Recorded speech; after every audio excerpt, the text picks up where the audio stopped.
Tonight about Mason Sisk, the teenager accused of killing 5 family members in 2019. Court documents reveal more about what's happened in the case during the past year.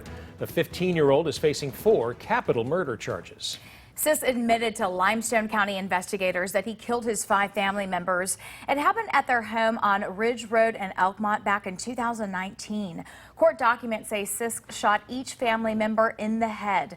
The sheriff's office says the gun he used was illegally in the home. The victims in this case are his dad and stepmom, John and Mary Sisk, as well as his 3 siblings, 6-year-old Kane, 5-year-old Rory, and 6-month-old Colson. Thanks for joining us. I'm Dan Schaefer.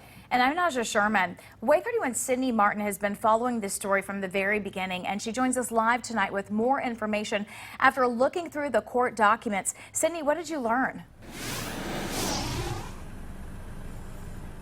Dan, Naja, during the past year, court proceedings regarding Mason Sisk's case have been sealed because he's charged as a juvenile.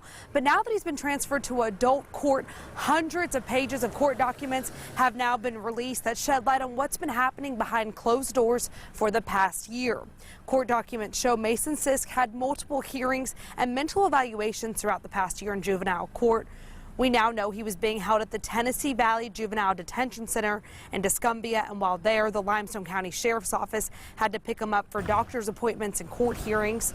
Sisk's juvenile probation officer wrote in a transfer report that he, quote, does not seem bothered by the fact he's accused of murdering his family. He has not shown any sign of remorse while in detention, and he has had not talked about his family at all. Now, his probation officer also wrote in that report that Sisk followed directions, did schoolwork, and interacted well with others while at the detention center. The report also states he had 2 discipline write-ups and several warnings for unacceptable behavior for mostly talking without permission.